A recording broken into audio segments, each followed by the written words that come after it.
Most people assume if something serious is happening to their heart, they would feel it. Maybe a warning sign, a signal, something that tells them to act. But after 60, the body does not always give you that chance. Because some of the most dangerous heart events don't start with pain. They don't build with symptoms. And in many cases, they don't wake you up. They develop quietly, during the one time you believe your body is safest, while you're asleep. And what makes this even more concerning is that these events are often not random. They are influenced by small, repeated patterns built into your nightly routine. And tonight, I want to show you 5 of those patterns, the ones most people repeat without ever questioning them. So the real question is not whether something can go wrong at night. It's this: what exactly is happening inside your body while you sleep? And why does it become more unstable after 60? Because once you understand that, a very different picture starts to appear, one that most people are never shown. Over the years, I've worked with many patients who were doing everything they were told to do. They stayed active, they followed medical advice, they kept their numbers under control, and yet, something still didn't add up, because the focus was always on what happens during the day. Almost no attention was given to what the body goes through during the night, when its ability to adapt is at its lowest. There is a specific phase your body enters every night, and most people never think about how critical it actually is. It's the phase where your heart is supposed to slow down, your blood pressure should gently drop, and your entire system shifts into recovery mode. During the day, your body has support. Movement helps circulation. Your system can adjust in real time. But at night, that support disappears. Everything depends on stability. And this is where it becomes sensitive, because if anything interferes with that recovery phase, even slightly, your heart doesn't fully reset. Instead, it stays in a state of low-level stress, without you ever noticing. Think of it like a system that is supposed to power down, but never fully shuts off. After 60, this matters more, because your vessels are less flexible, your system reacts more slowly, and small disruptions start to carry much bigger consequences. And once you see that clearly, everything starts to make more sense. Because the real issue is not just what happens during the day, it is what your body is forced to handle at night, when it has the least room for error. And that is exactly where these habits begin to matter. Picture this: you finish dinner, sit back, maybe watch some TV, and then head to bed feeling relaxed. It feels like a healthy routine. You are not overeating. You are not doing anything extreme. It feels safe. But here's what most people don't realize. Eating too close to bedtime changes how your body handles blood flow. When you lie down, your digestion is still active. Your body pulls blood toward your stomach to process that meal. At the same time, your heart is supposed to be slowing down for recovery. Now these two systems start competing. Your heart has to work harder, at the exact time it should be resting. This is where the shift happens. At night, your blood pressure should drop naturally, but when digestion is still active, that drop may not happen properly. In some cases, pressure stays elevated. In others, it fluctuates unpredictably, and you do not feel any of it. No warning, just silent strain on your heart. After 60, this becomes more serious. Your blood vessels are less flexible. Your system cannot adjust quickly, so even a small imbalance can create stress your body cannot fully compensate for. I have seen patients who thought they were doing everything right. Light dinner, early sleep, but the timing was off. And over time, this repeated pattern added pressure night after night.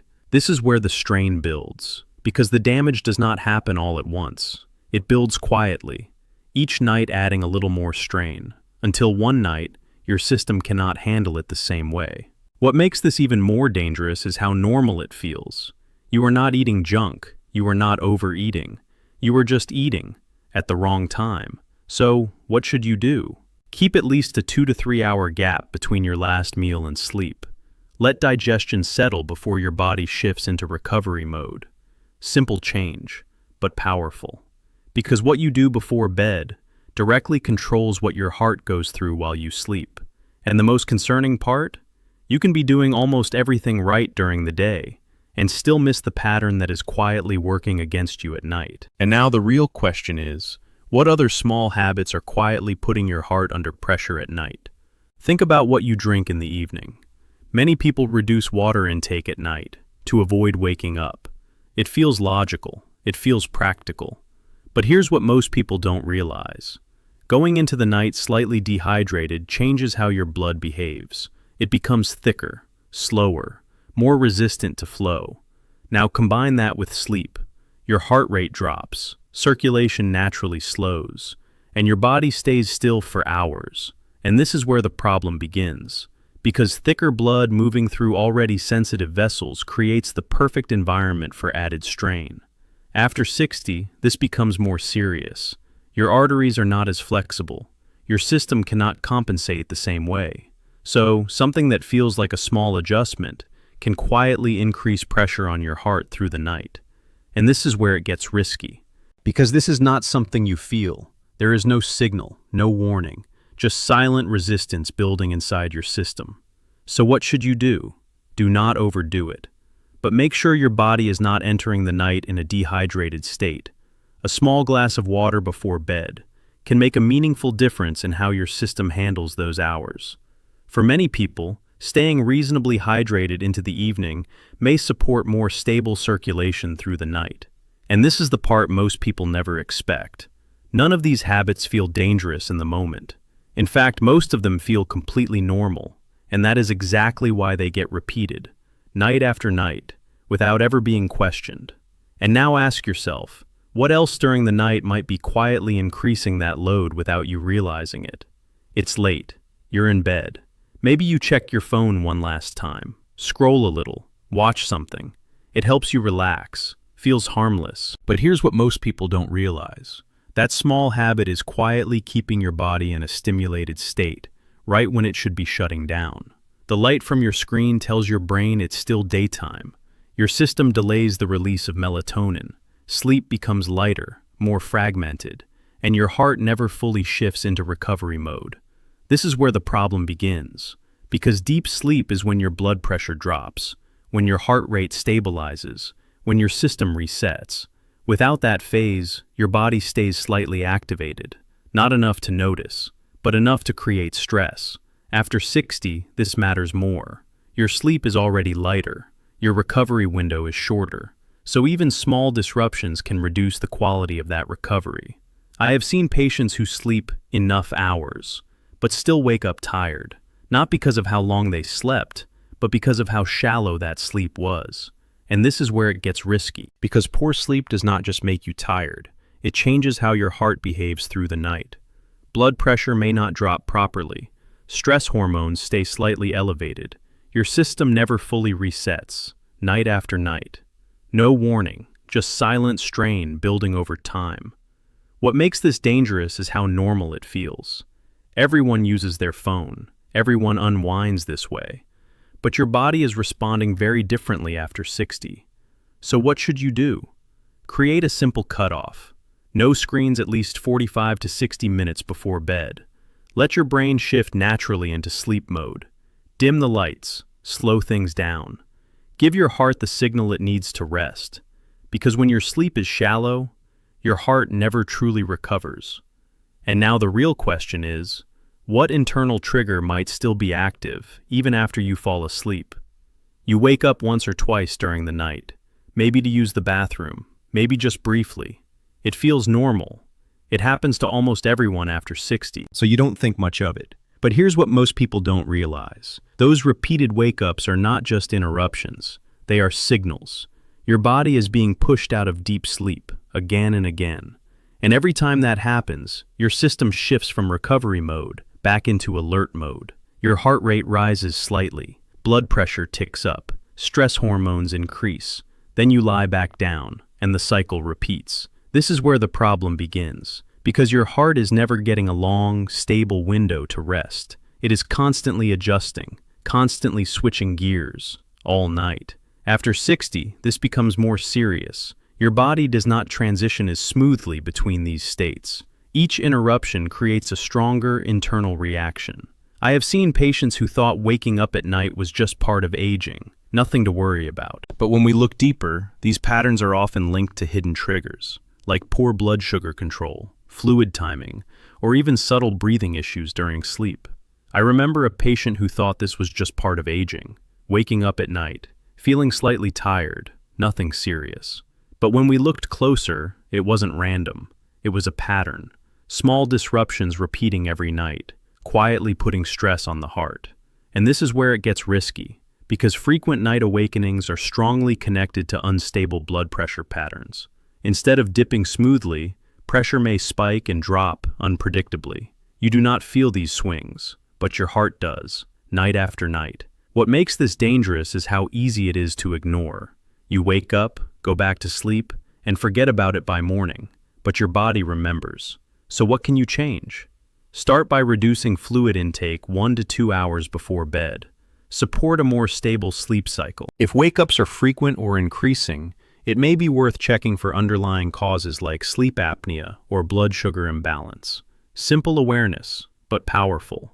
Because uninterrupted sleep is not just about feeling rested, it is about giving your heart a continuous window to recover. And now the real question is, what if something even deeper is happening? Without waking you up at all, you fall asleep, everything feels quiet, still, no movement, no awareness. It feels like your body is finally resting.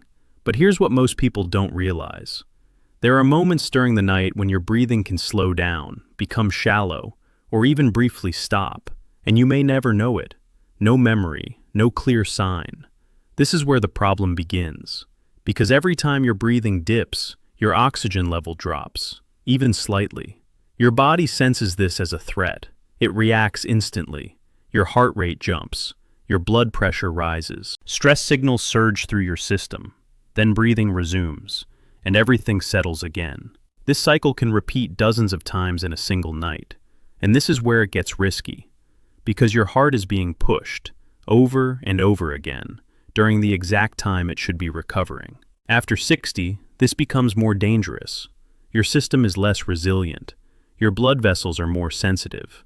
Repeated oxygen drops and pressure spikes create silent strain that builds over time. I have seen patients who had no idea this was happening. They slept through the night, no complaints. But inside, their heart was under constant stress, night after night. What makes this dangerous is how invisible it is. You are asleep. You feel nothing. You wake up thinking everything is fine, but your body has been fighting to stabilize itself for hours. This is often linked to conditions like sleep apnea, where airflow is repeatedly reduced or blocked. Many people never get tested. They assume snoring or mild fatigue is normal. But this is not just about sleep quality. It is about heart strain. So what should you do? If you snore loudly, wake up tired, or feel sleepy during the day, take it seriously.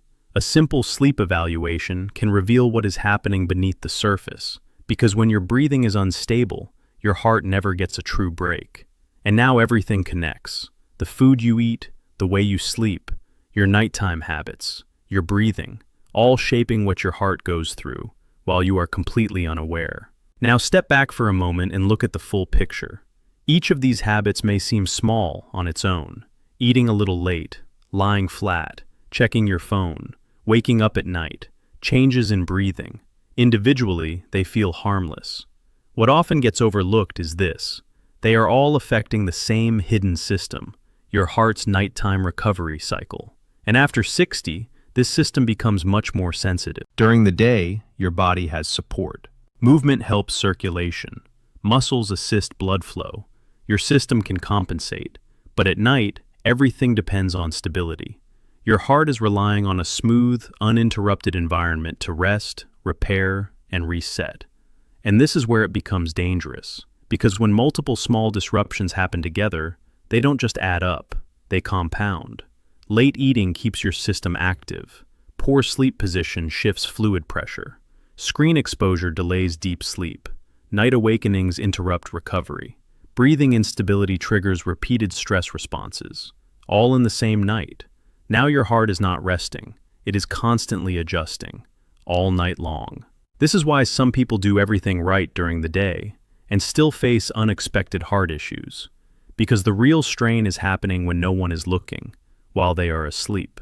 So instead of thinking about isolated fixes, think in terms of a simple, nightly system. Give your body a clear transition into rest. Finish eating early. reduce stimulation before bed, support stable sleep posture, protect uninterrupted sleep, and ensure your breathing remains steady. Simple steps, but together they create a protected environment where your heart can finally recover the way it is supposed to. Because your heart does not need extreme changes. It needs consistency, it needs stability, and most importantly, it needs a quiet, uninterrupted night.